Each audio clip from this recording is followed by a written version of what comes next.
जय हिंद दोस्तों, आप सभी का हमारे YouTube चैनल विद्यालय एजुकेशन में स्वागत है।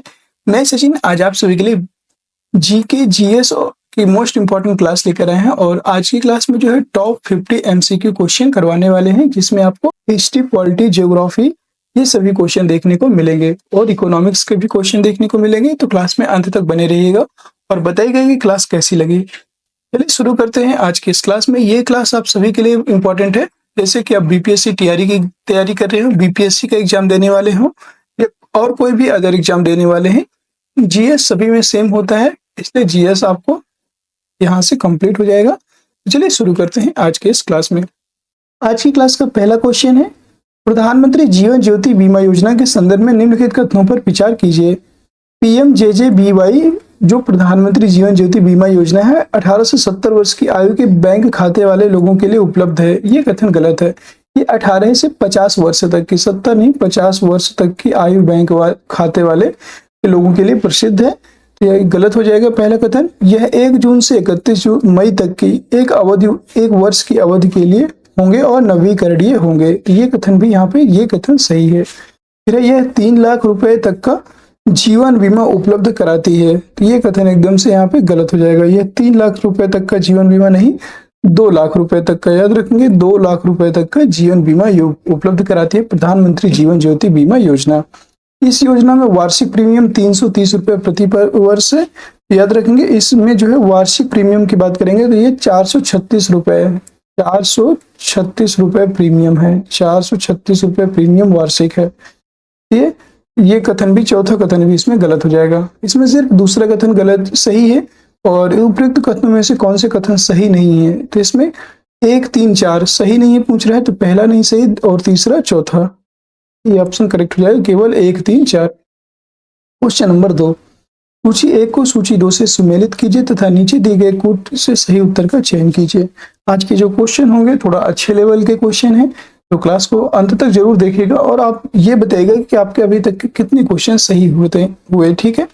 सर्वोदय योजना कब आई थी? तो ये आई थी 1950 में। सर्वोदय योजना 1950 में आती है। नीति आयोग का फॉर्मेशन कब होता है?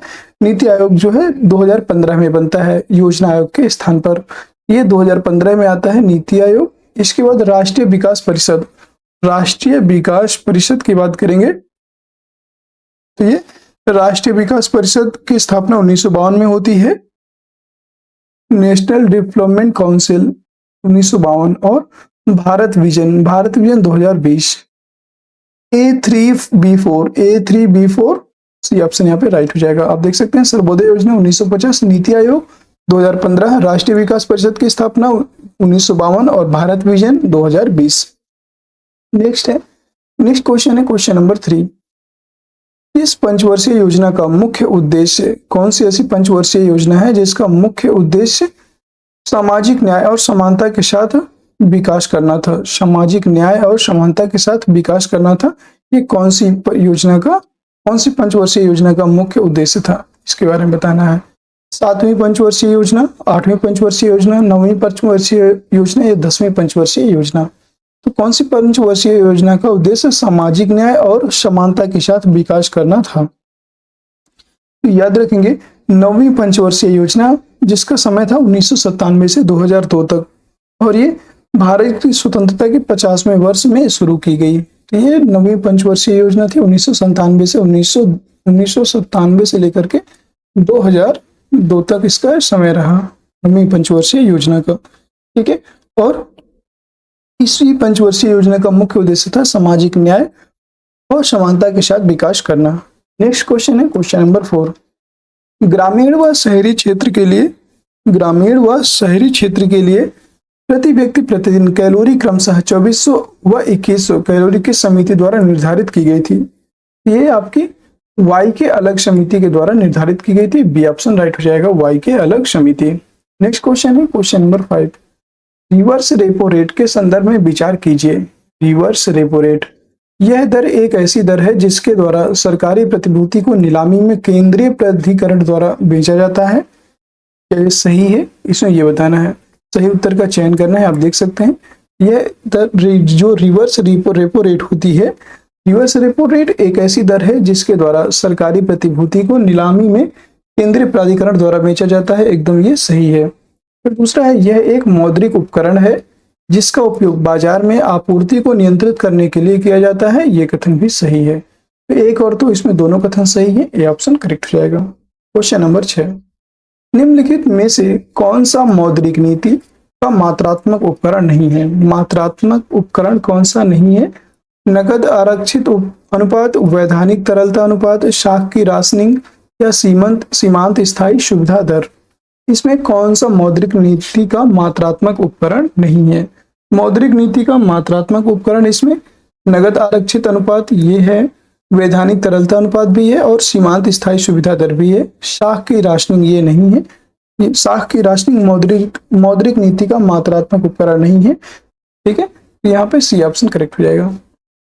क्वेश्चन नंबर 7, ये देखिए कुछ क्वेश्चन है जो आपके इकोनॉमिक्स से क्वेश्चन है, ध्यान से देखिएगा। इकोनॉमिक्स के क्वेश्चन आप लोग नहीं पढ़ते हैं और गलत हो जाते हैं, और इकोनॉमिक्स के क्वेश्चन जो है ज्यादातर क्वेश्चन इकोनॉमिक्स के करंट से रिलेटेड पूछ लेते हैं, तो ये सभी करंट से रिलेटेड क्वेश्चन है, नए क्वेश्चन है। अंतर्राष्ट्रीय वित्तीय सेवा केंद्र IFSC के संदर्भ में कौन सा कथन सही नहीं है? भारत का पहला अंतर्राष्ट्रीय वित्तीय सेवा केंद्र गुजरात के गांधीनगर में स्थापित किया गया था, ये कथन एकदम यहाँ पे आपका सही है। यह प्राधिकरण वित्तीय उत्पादों, वित्तीय सेवाओं और वित्तीय संस्थानों के अनुबंधों को विनियमित करता है, ये कथन भी सही है। इस प्राधिकरण में केंद्र द्वारा 6 सदस्य नियुक्त होते हैं, तो याद रखेंगे यही कथन यहाँ पे गलत है। यहाँ पे 6 सदस्य नहीं नियुक्त होते हैं। ठीक है, तो केंद्र द्वारा जो यहाँ पे अगर देखेंगे तो 2 सदस्य नियुक्त होते हैं। ठीक है, केंद्र द्वारा एक 2 सदस्य यहाँ पे नियुक्त होते हैं, 6 सदस्य नहीं नियुक्त होते, और इनका कार्यकाल 3 वर्ष का होगा और इनकी पुनः नियुक्ति की जा सकती है, ये कथन भी सही है। तो अंतर्राष्ट्रीय वित्तीय सेवा केंद्र में 2 सदस्य नियुक्त होते हैं प्राधिकरण केंद्रों के द्वारा। ये ऑप्शन यहाँ पे यही गलत है और सी ऑप्शन आपके यहाँ गलत है, और यही पूछा है कौन सा सही नहीं है, ये ऑप्शन राइट हो जाएगा। अगला क्वेश्चन है क्वेश्चन नंबर 8, लीड बैंक की स्थापना किस समिति की सिफारिश पर की गई थी? लीड बैंक की स्थापना नरसिम्हन समिति, नरीमन समिति, केलकर समिति, गोईपोरिया समिति। तो लीड बैंक की स्थापना की बात करेंगे, लीड बैंक की जो स्थापना है ये किस समिति की सिफारिश पर की गई थी? नरीमन समिति की सिफारिश पर। नरीमन समिति की सिफारिश पर लीड बैंक की स्थापना की गई थी और ये 1969 में होती है। 1969 में नरीमन बैंक की स्थापना, लीड बैंक की स्थापना होती है और नरीमन समिति के द्वारा इसकी सिफारिश पर इसको स्थापित किया गया था। और इसके अंतर्गत प्रत्येक राष्ट्रीयकृत जो बैंक है, भारतीय स्टेट बैंक और उसके सहयोगी बैंकों जो जिलों के प्रमुख बैंक के रूप में कार्यरत हों, उस जिले को गोद लेकर उसके विकास के लिए योजना बनाने को, इनके प्रमुख उद्देश्य को इसमें सम्मिलित किया गया था। यह ऑप्शन राइट हो जाएगा।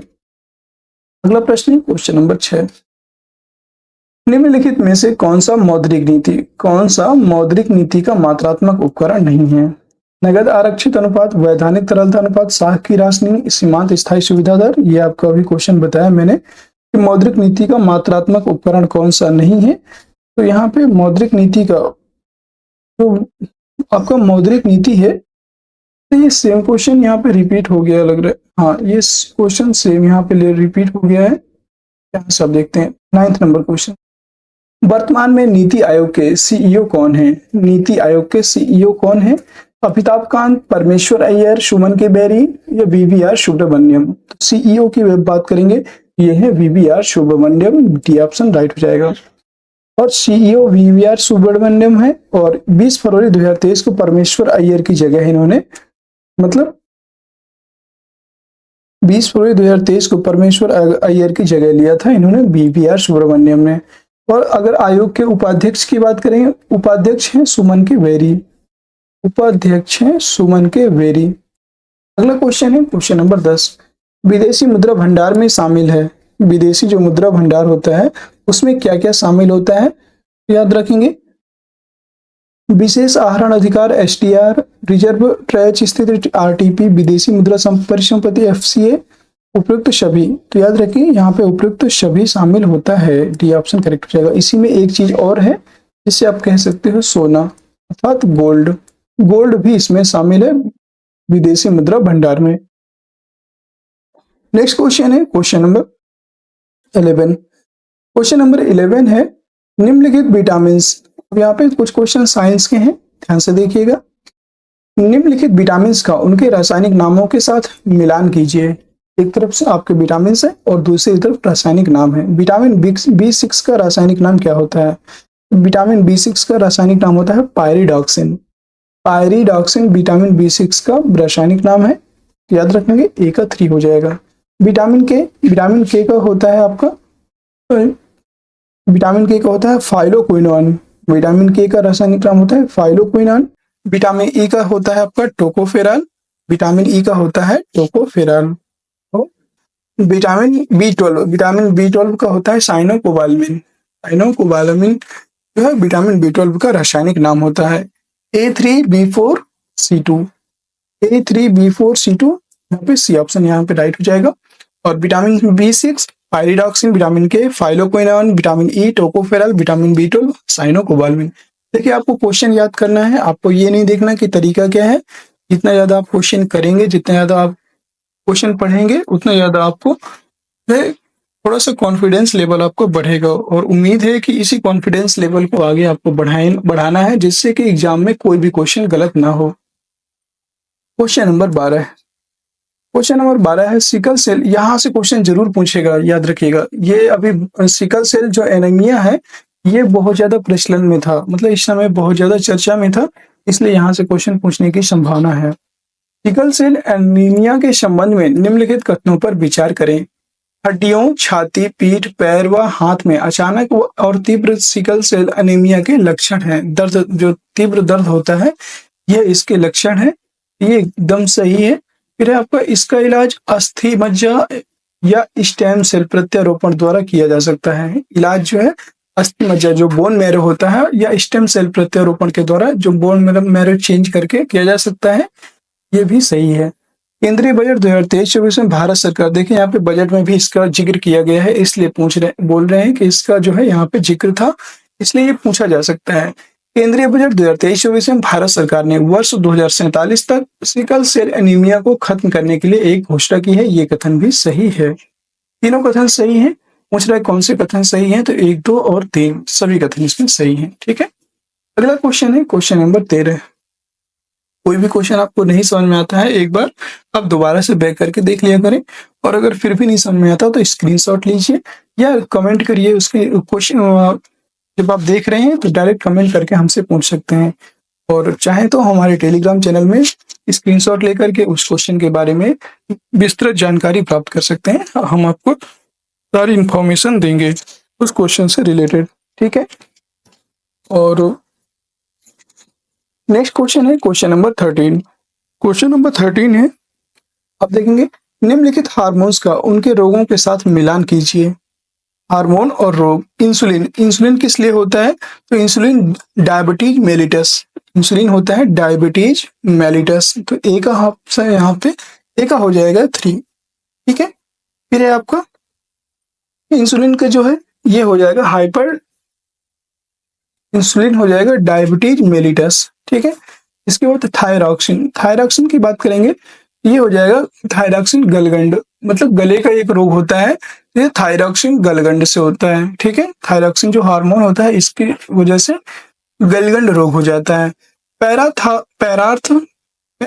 हार्मोन की बात करेंगे, ये हड्डियों का पतला होना इससे होता है, हड्डियों का पतला होना।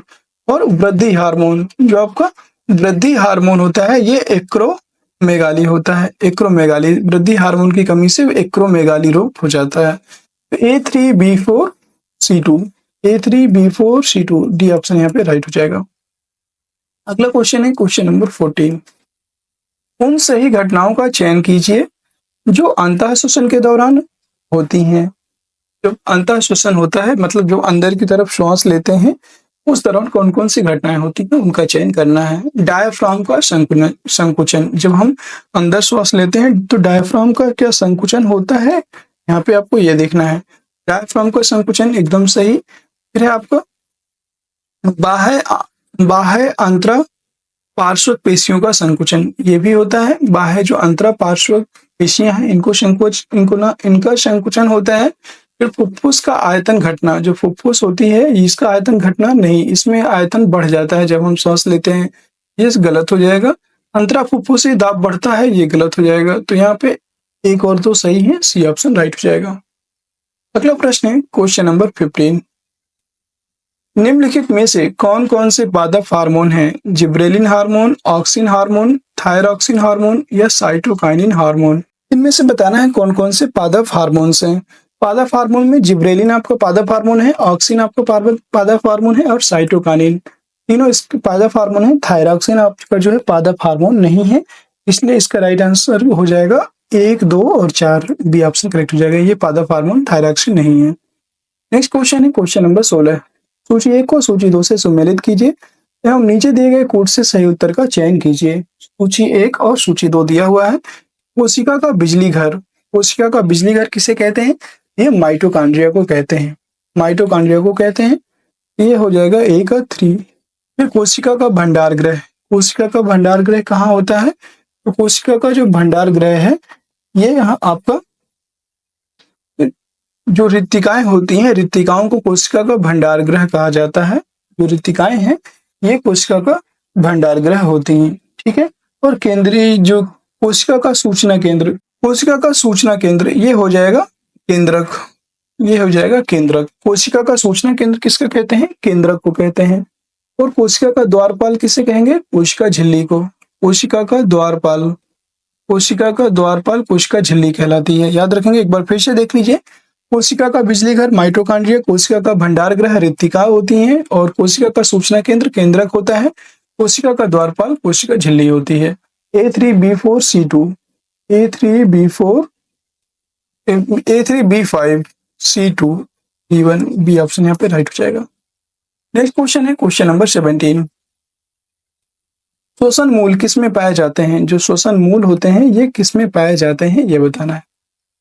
लौणोद्भिद, मरोद्भिद, जलोद्भिद या उपयुक्त में से कोई नहीं। श्वसन मूल की बात करेंगे तो ये उपयुक्त में से कोई नहीं पाए जाते, किसी में भी नहीं पाए जाते। श्वसन मूल की बात करेंगे, श्वसन मूल किस में पाए जाते हैं? तो श्वसन मूल की बात करेंगे मतलब एक से अधिक, सॉरी यहाँ पे एक से अधिक हो जाएगा, सभी में पाए जाते हैं। जैसे कि जलोद्भिद एवं लौणोद्भिद दोनों में पाए जाते हैं और यहाँ पे मरोद्भिद में नहीं पाए जाते। लौणोद्भिद में पाए जाते हैं और जलोद्भिद में पाए जाते हैं श्वसन मूल, याद रखेंगे। ए और सी इसमें दोनों सही है, तो इसलिए इसका राइट आंसर हो जाएगा उपयुक्त में से एक से अधिक, बी ऑप्शन करेक्ट हो जाएगा। अगला प्रश्न है क्वेश्चन नंबर 18।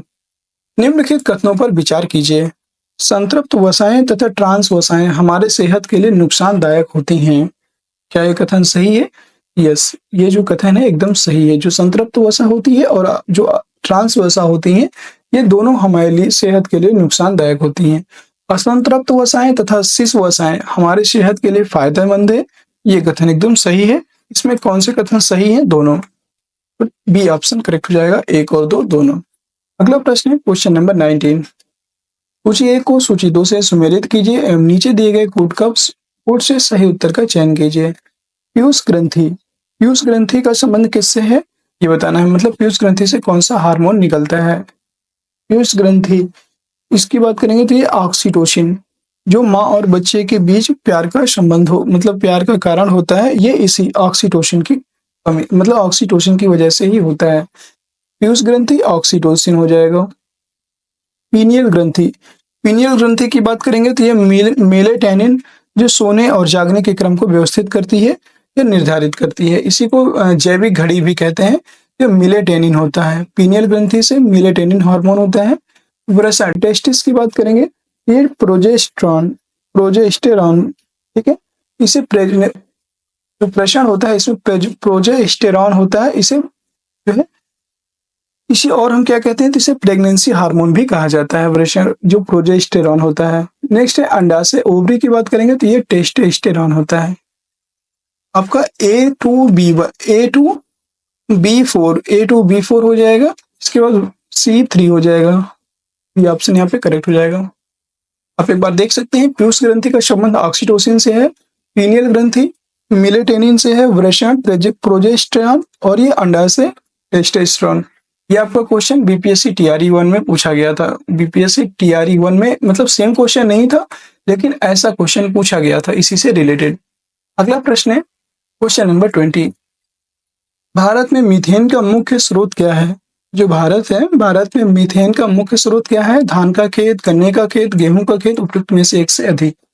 याद रखेंगे, भारत में मीथेन का मुख्य स्रोत है धान का खेत। ये ऑप्शन करेक्ट हो जाएगा। अगला प्रश्न है क्वेश्चन नंबर 21। प्रकाश के गुणों के संदर्भ में निम्नलिखित कथनों पर विचार करें।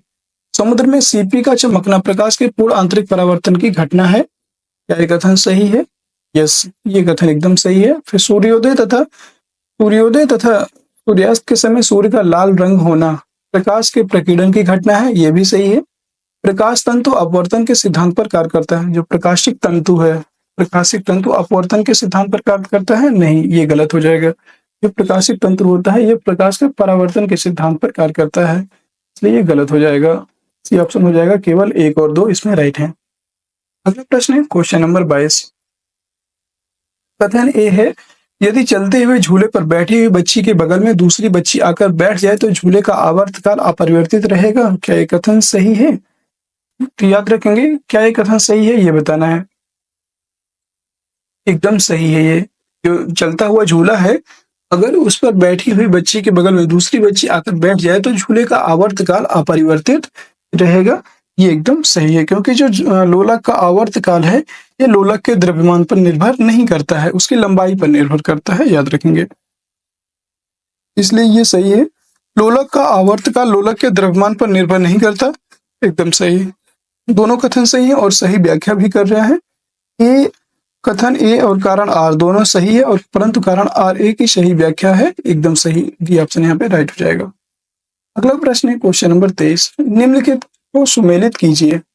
एक तरफ राशियां दी हुई हैं, एक तरफ मात्रक। त्वरण का मात्रक क्या होता है? त्वरण का मात्रक होता है, आप सभी को पता होगा, त्वरण का जो मात्रक है ये होता है मीटर प्रति सेकंड स्क्वायर। मीटर प्रति सेकंड स्क्वायर होता है त्वरण का मात्रक। ये हो जाएगा मीटर प्रति सेकंड स्क्वायर। A4 हो जाएगा। दाब का मात्रक होता है न्यूटन प्रति मीटर स्क्वायर। न्यूटन प्रति मीटर स्क्वायर। शक्ति का मात्रक होता है न्यूटन इंटू मीटर। शक्ति का मात्रक होता है न्यूटन इंटू मीटर प्रति सेकंड। न्यूटन इंटू मीटर प्रति सेकंड होता है शक्ति का मात्रक, और प्रतिरोध का मात्रक होता है ओम। यहाँ पे A4 B3 C2 हो जाएगा। A4 B3 C2 B option यहाँ पे करेक्ट हो जाएगा, आप देख सकते हैं। नेक्स्ट क्वेश्चन है क्वेश्चन नंबर 24। क्वेश्चन नंबर 24 है, फ़ारेनहाइट पैमाने पर परम शून्य का मान कितना होता है? -469.4 degree Fahrenheit, -32 degree Fahrenheit, 0 degree Fahrenheit, या उपयुक्त में से एक से अधिक। तो फ़ारेनहाइट पैमाने पर परम शून्य का मान कितना होता है? यहाँ पे परम शून्य का मान कितना होता है? -273। परम शून्य का जो मान होता है -273 के होता है। आप सभी को पता है -273 के होता है। और यहाँ पे परम शून्य की बात करेंगे तो के बराबर होता है 0। जब के बराबर 0 होता है, यहाँ पे के बराबर 0 लेंगे तभी इसका मतलब मान सही आएगा। परम शून्य में के बराबर 0 रखेंगे तो आपको एक फॉर्मूला होता है F-32। F-32 बटे हो जाएगा 9। F-32 बटे 9 हो जाएगा। और केल्विन की बात किया गया है फ़ारेनहाइट पैमाने पर, तो के माइनस 273 हो जाएगा। ठीक है, यहाँ पे के-273 हो गया, इस बटे में हो जाएगा 5। यहाँ पे क्रॉस मल्टीप्लाई कराएंगे तो 5F हो जाएगा, 5F हो जाएगा, -32 पंचे 160 बराबर 9K हो जाएगा, माइनस हो जाएगा आपका यहाँ पे 273 मल्टीप्लाई 9 करेंगे तो ये आएगा कुछ -2457। याद रखेंगे। और हाँ, के बराबर हम 0 रखेंगे, सॉरी यहाँ पे के बराबर 0 रख देंगे, के बराबर 0 रखेंगे तो 9 यहाँ पे ये तो 0 हो जाएगा, 900 हो जाएगा यहाँ पे, और माइनस का आ जाएगा यहाँ पे 2457 आ जाएगा। ठीक है, फिर 5F बराबर हो जाएगा, ये उधर माइनस में जाएगा तो प्लस, फिर ये उधर पे प्लस में हो जाएगा, ये माइनस का आ जाएगा आपका। जब प्लस माइनस होंगे तो माइनस के 2297 हो जाएंगे, जगह नहीं इसलिए मैं डायरेक्ट लिख रहा हूँ। और F बराबर हो जाएगा, अब इसमें भाग देंगे हम 5 का, तो माइनस का आएगा आपका यहाँ पे 459.4 डिग्री फ़ारेनहाइट। आप इतना समझ लें, ये इसका राइट आंसर हो जाएगा। ठीक है, 404.4 तो 459.4 डिग्री फ़ारेनहाइट ये इसका सही आंसर हो जाएगा, ये एफ है। इस तरह से आप कुछ निकालेंगे। आपको ये फॉर्मूला पता होना चाहिए। मैं यहाँ पे एक बार फॉर्मूला लिख देता हूँ। फॉर्मूला आपको पता होना चाहिए, एफ माइनस 32 इसको निकालने का फॉर्मूला होता है एफ माइनस 32/9 बराबर होता है ए माइनस 273/5। ये इसका फॉर्मूला होता है। इसको आप याद रखेंगे, आपको क्वेश्चन सॉल्व हो जाएगा। अगला क्वेश्चन है क्वेश्चन नंबर 25। सूची 1 को सूची 2 से सुमेलित कीजिए और नीचे दिए गए कोड का प्रयोग करके सही उत्तर का चयन भी करना है। एसीटोन, अब हम बात करेंगे एसीटोन क्या होता है। तो एसीटोन जो है ये नाखून पॉलिश अपक्षारक होता है। नाखून की जो पॉलिश है इसको अपक्षारक होता है, तो ए का 2 हो जाएगा। फिर कार्बन टेट्राक्लोराइड, कार्बन टेट्राक्लोराइड एक अग्निशामक होता है, ये B1 हो जाएगा। हाइड्रोजन पेरोक्साइड, जो हाइड्रोजन पेरोक्साइड है घावों को भरने में जब मरहम पट्टी करते हैं तो हाइड्रोजन पेरोक्साइड से घाव को धुलते हैं, उस टाइम पे इसका यूज होता है। द्रव अमोनिया क्या होता है, तो ये प्रशीतक के रूप में इसका प्रयोग किया जाता है, द्रव अमोनिया का। ठीक है, तो नेक्स्ट क्वेश्चन आप यहाँ पे इसका राइट आंसर क्या होगा ये देख लीजिए। इसका राइट आंसर हो जाएगा 25 का A2B1, A2B1 ये ऑप्शन इसका करेक्ट हो जाएगा। नेक्स्ट क्वेश्चन है क्वेश्चन नंबर 26। लवण साल्ट के संदर्भ में निम्नलिखित कथनों पर विचार करें। प्रबल अम्ल और दुर्बल क्षार से बने लवण का पीएच मान 7 से अधिक होता है। प्रबल अम्ल और दुर्बल क्षार से बने लवण का पीएच मान 7 से अधिक होता है, गलत हो जाएगा। ठीक है, फिर आपका सोडियम हाइड्रोक्साइड और हाइड्रोक्लोरिक अम्ल की अभिक्रिया से सोडियम क्लोराइड तथा जल बनते हैं। इस अभिक्रिया को संयोजन अभिक्रिया कहते हैं। ये आपको कौन सी अभिक्रिया हो जाएगी, क्या ये संयोजन अभिक्रिया होगी? नहीं, ये उदासीनीकरण अभिक्रिया कहलाएगी। ठीक है, इसलिए ये भी गलत हो जाएगा, ये भी आपका गलत हो जाएगा। उपयुक्त में से कौन से कथन सही हैं ये बताना है। तो दोनों कथन इसमें गलत हैं, आप देख सकते हैं दोनों कथन गलत है, ना तो एक और ना ही दो, बी ऑप्शन इसका करेक्ट हो जाएगा। नेक्स्ट क्वेश्चन है क्वेश्चन नंबर 27। सूची 1 को सूची 2 से सुमेलित कीजिए एवं नीचे दिए गए कोड से सही उत्तर का चयन कीजिए। ऑडियोग्राम, ऑडियोग्राम आपको ऑडियो से ही पता चल रहा है कि ये सुनने वाली कोई चीज है, तो ऑडियोग्राम कान की मशीन होती है, एक ऑडियोग्राम कान के लिए होता है। ईसीजी इलेक्ट्रोकार्डियोग्राफ, ईसीजी हृदय के लिए होता है। फिर है ईईजी, ईईजी आपका मस्तिष्क के लिए होता है। और मैमोग्राम आपका जो है वक्ष के लिए होता है। यहाँ पे डी का 4 हो जाएगा, सभी में है। ए का 3 ये पर डी ऑप्शन हो जाएगा, A3 B1 C2 D4 D option यहाँ पे करेक्ट हो जाएगा। अगला क्वेश्चन है क्वेश्चन नंबर 28। क्वेश्चन नंबर 28 है, देख लीजिए। नैनो प्रौद्योगिकी के संदर्भ में निम्नलिखित कथनों पर विचार करें। पहला कोई ऑप्शन है इसमें, नैनो तकनीकी से सस्ते और उच्च कार्यक्षमता वाले सोलर सेल बनाए जा सकते हैं। क्या ये कथन सही है? याद रखेंगे ये क्या कथन सही है, ये एकदम सही है। ये नैनो तकनीक की मदद से कृषि उत्पादकता बढ़ाया जा सकता है, ये कथन भी सही है। और नैनो कण अजैव निम्नीकरण होते हैं, ये कथन भी सही है। तो पूछ रहा है निम्न उपयुक्त कथनों में से कौन से कथन गलत हैं, तो इसमें कोई भी गलत नहीं है, ये ऑप्शन हो जाएगा उपयुक्त में से कोई नहीं। अगला क्वेश्चन है क्वेश्चन नंबर 29। और दोस्तों आज की क्लास अगर आप सभी को पसंद आ रही हो तो जरूर बताइएगा, और क्लास कैसी लग रही है इसके बारे में भी जरूर बताइएगा। चंद्रयान 3 के संदर्भ में निम्नलिखित कथनों पर विचार कीजिए। चंद्रयान 3 सतीश धवन अंतरिक्ष केंद्र से रॉकेट LBM 3 M4 से प्रक्षेपित किया गया है, ये बताना है। क्या ये सही है? जो चंद्रयान 3 है, चंद्रयान 3 सतीश धवन अंतरिक्ष केंद्र से रॉकेट LBM 3 M4 से प्रक्षेपित किया गया, ये आपको एकदम सही है। तो आपको सभी को पता है ये एकदम सही है। ठीक है, तो चंद्रयान 3 के 3 प्रमुख हिस्से हैं, प्रोपल्सन मॉड्यूल, विक्रम लैंडर और प्रज्ञान रोवर, ये भी सही है। दोनों कथन सही है, सी ऑप्शन हो जाएगा, 1 और 2 दोनों। अगला क्वेश्चन है क्वेश्चन नंबर 30। उत्तर प्रदेश की सांस्कृतिक विरासत के संदर्भ में निम्नलिखित कथनों में से कौन से कथन सही हैं? उत्तर प्रदेश के अनेक पुरास्थलों से कृषि के प्राचीनतम प्रमाण प्राप्त हुए हैं, ये एकदम से है, आपका सही है। फिर प्राचीनतम प्राप्त कृषि अन्न, धान एवं जव है, ये कथन भी सही है। तो दोनों कथन सही है, और यहाँ पे सी ऑप्शन इसका भी राइट हो जाएगा। क्वेश्चन नंबर 11, क्वेश्चन नंबर 31 है, हड़प्पा सभ्यता के किस पुरा स्थल से हाथी दांत का पैमाना प्राप्त हुआ है। हाथी दांत के पैमाने की बात की गई है कि कौन सा ऐसा पूरा स्थल है जहां से हाथी दांत का पैमाना प्राप्त हुआ है। लोथल, धौलावीरा, रंगपुर, शूरकोटदा। याद रखेंगे जो हाथी दांत का पैमाना है ये लोथल से प्राप्त हुआ है। लोथल एक बंदरगाह था जो कि गुजरात में स्थित है। ये ऑप्शन करेक्ट हो जाएगा। 32 नंबर प्रश्न है, ऋग्वेद में सर्वाधिक संख्या में मंत्र संबंधित हैं वरुण से, इंद्र से, यम से या विष्णु से। तो ऋग्वेद में सर्वाधिक संख्या में मंत्र इंद्र को समर्पित हैं, अर्थात इंद्र से संबंधित हैं। बी ऑप्शन करेक्ट हो जाएगा। इंद्र को पुरंदर अर्थात कहा गया है, जो जिसका अर्थ होता है किलों को तोड़ने वाला। अगला प्रश्न है क्वेश्चन नंबर 33। सारनाथ की भूमि स्पर्श मुद्रा वाली बुद्ध प्रतिमा का संबंध किस काल से है? मौर्य काल से, कुषाण काल से तथा भी दोनों गुप्त काल से। याद रखेंगे जो सारनाथ की भूमि स्पर्श मुद्रा वाली बुद्ध प्रतिमा का संबंध है यह आपका जो है इसके संबंध है गुप्त काल से। याद रखेंगे इसका संबंध गुप्त काल से है। डी ऑप्शन करेक्ट हो जाएगा। Question number 34। सूची 1 को सूची 2 से सुमेलित कीजिए एवं नीचे दिए गए कोड का प्रयोग करके सही उत्तर का चयन करना है। देख लीजिए यहाँ पे मगध, मगध की जो राजधानी है, मतलब मगध के शासक कौन है ये बताना है। मगध के शासक कौन है? मगध, मगध की बात करेंगे, मगध से संबंधित है अजात शत्रु, मगध से अजात शत्रु संबंधित है। फिर है वत्स, वत्स की बात करेंगे, वत्स से संबंधित है उदयन, वत्स से उदयन संबंधित है। अवंती की बात करेंगे, अवंती के शासक थे चंद्रप्रद्योत। और कौशल की बात करेंगे, कौशल से है प्रसेनजीत। A4B2 पहला ही ऑप्शन ए ऑप्शन करेक्ट हो जाएगा। नेक्स्ट क्वेश्चन है क्वेश्चन नंबर 35।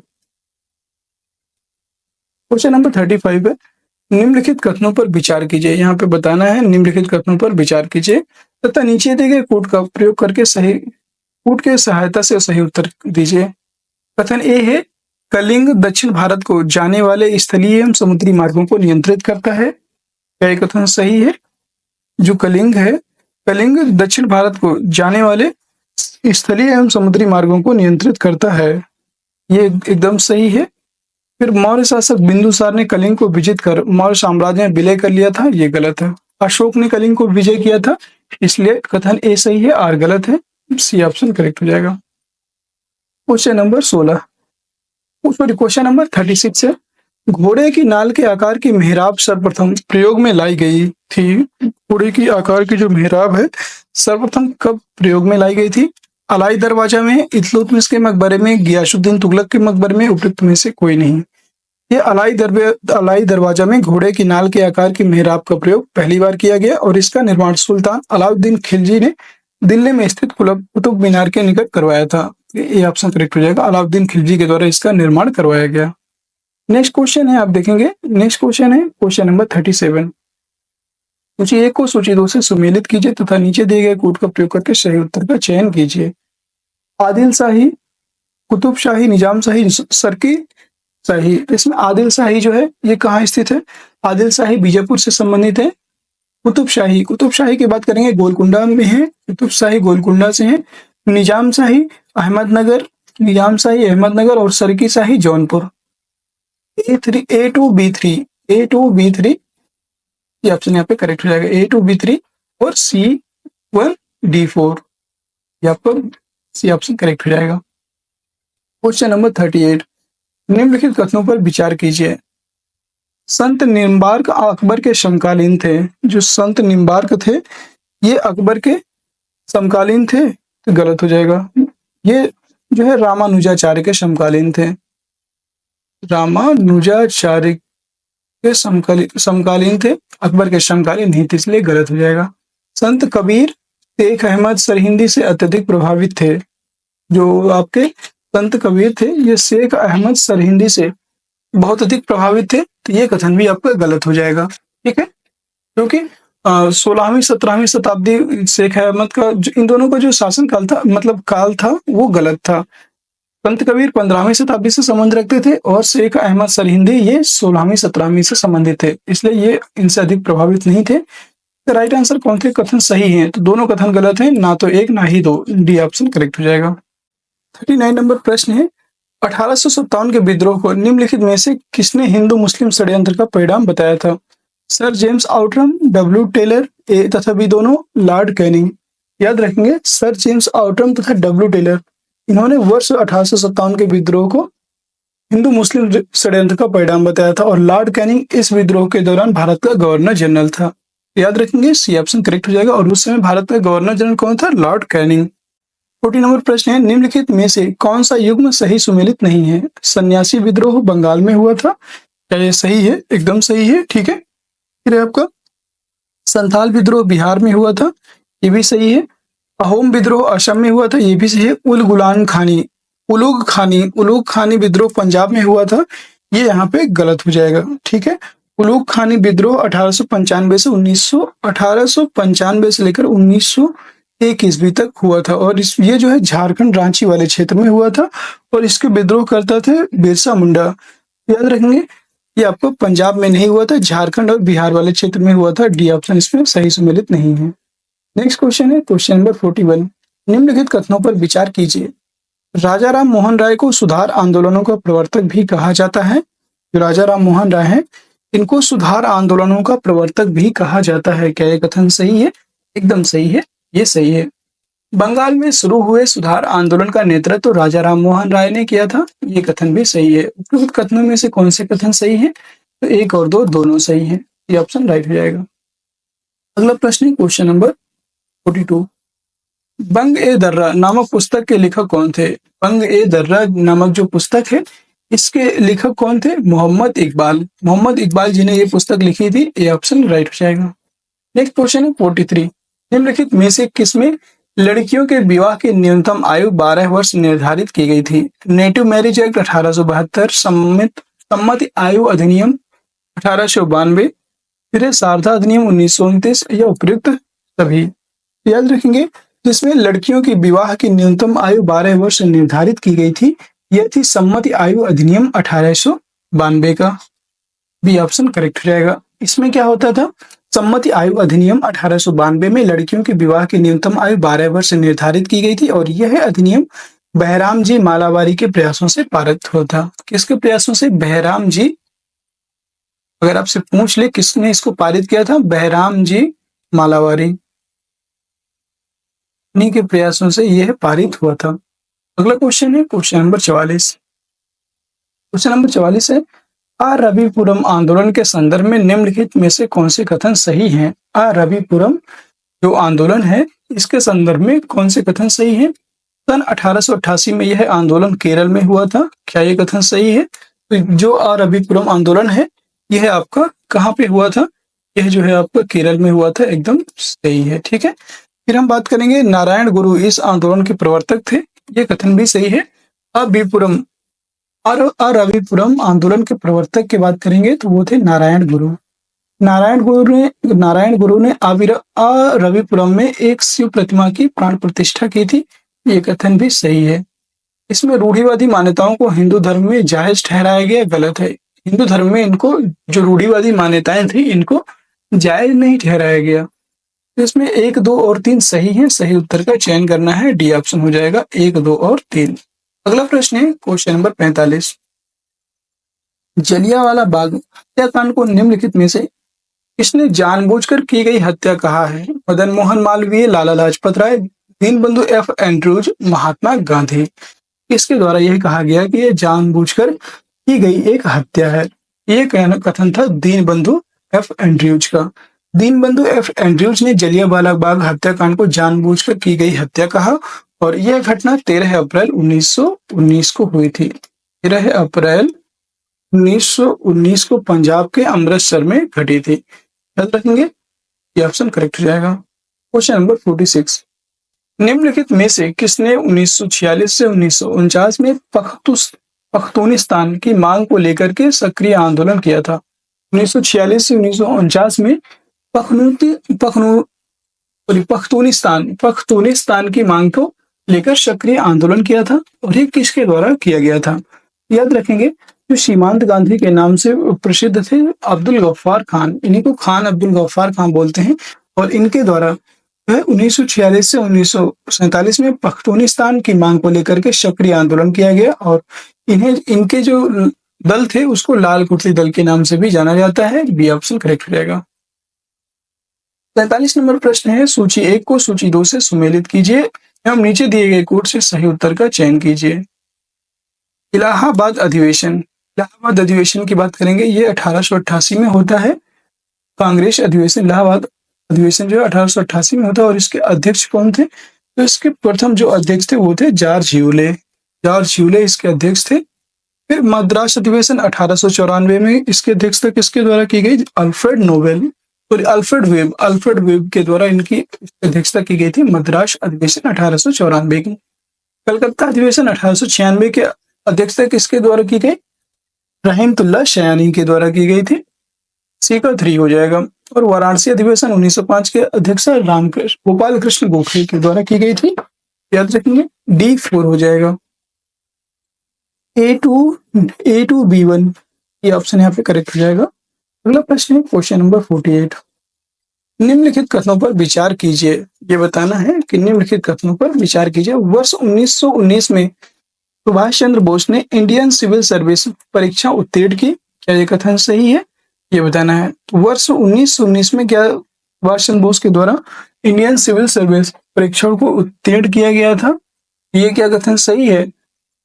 गलत है। ठीक है, इन्होंने 1920 में इंडियन सिविल सर्विस के पास किया था, 1920 ईस्वी में। इधर जवाहरलाल नेहरू की प्रेरणा से वे भारतीय राष्ट्रीय कांग्रेस में शामिल हुए थे। ये भी आपका उनका मतलब ये भी कथन गलत है। चित्तरंजन दास और महात्मा गांधी की प्रेरणा से उन्होंने कांग्रेस को ज्वाइन किया था। याद रखेंगे, ये भी आपका कथन क्या हो जाएगा? गलत हो जाएगा। उपयुक्त में से कौन से कथन सही है? कोई नहीं सही है, तो ना तो एक ना ही दो, डी ऑप्शन करेक्ट हो जाएगा। अगला क्वेश्चन है क्वेश्चन नंबर 49। अफ्रीका माइनर में से कौन सा देश शामिल नहीं है? अफ्रीका माइनर जो है इसमें कौन सा देश शामिल नहीं है? अल्जीरिया, मोरक्को, इथियोपिया और ट्यूनीसिया।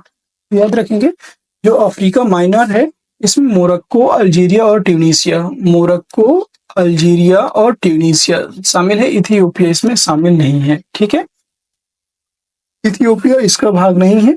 और ये जो है जिबूती, इरिट्रिया, इथियोपिया और सोमालिया को हार्न ऑफ अफ्रीका के नाम से जाना जाता है। तो ये इथियोपिया हार्न ऑफ अफ्रीका का भाग है, जिसमें जो है जिबूती, इरिट्रिया, इथियोपिया और सोमालिया 4 देश आते हैं। ये ऑप्शन इसका राइट हो जाएगा।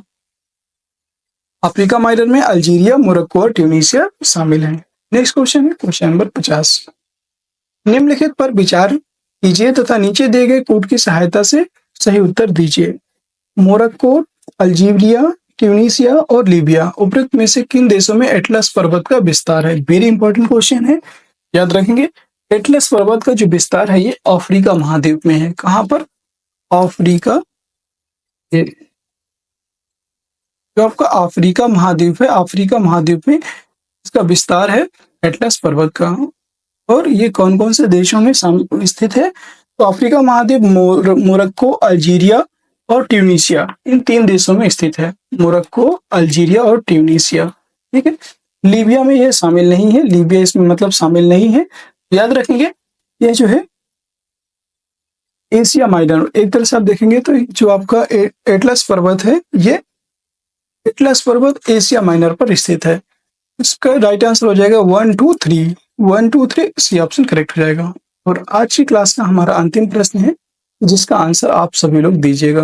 51 नंबर प्रश्न है, निम्नलिखित पर विचार कीजिए तथा नीचे दिए गए कोड का उपयोग करके सही उत्तर दीजिए। कांगो नदी अफ्रीका महाद्वीप की एक प्रमुख नदी है। इसे जायरे नदी के नाम से भी जाना जाता है। यह मकर रेखा को 2 बार काटती है। उपयुक्त में से कौन से कथन सही है? ये बताना है। केवल 1 और 2, केवल 2 और 3, केवल 1 और 3 या 1 2 और 3, इसमें बताना है कि कौन सा इसमें कथन सही है। तो राइट आंसर क्या होगा जरूर बताइएगा। और आज की क्लास कैसी लगी? जीके जीएस, इसमें मोस्ट इंपॉर्टेंट जीके जीएस के क्वेश्चन थे। आपने देखा होगा जीके जीएस और साइंस भी इसमें पूछा गया था।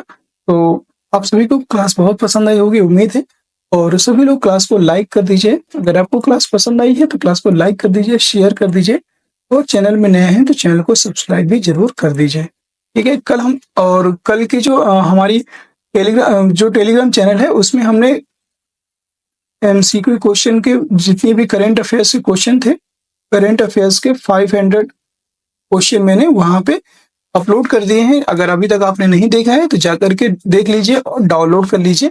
और उसका पीडीएफ हो सके तो पीडीएफ निकलवा लीजिए ताकि एक बार आप उसका रिवीजन कर सकें।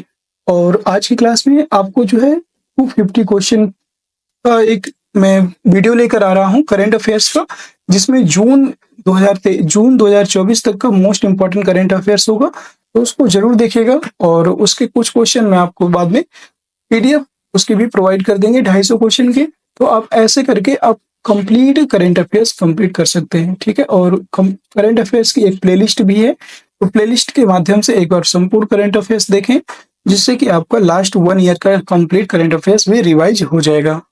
उम्मीद है आपको क्लास पसंद आई होगी। क्लास में कोई भी डाउट होता है, कोई भी क्वेश्चन में डाउट होता है, तो आप जरूर पूछ लीजिएगा और 51 नंबर क्वेश्चन का आंसर देने की जरूर कोशिश कीजिएगा। आज के जो क्वेश्चन थे उनका लेवल अच्छा था।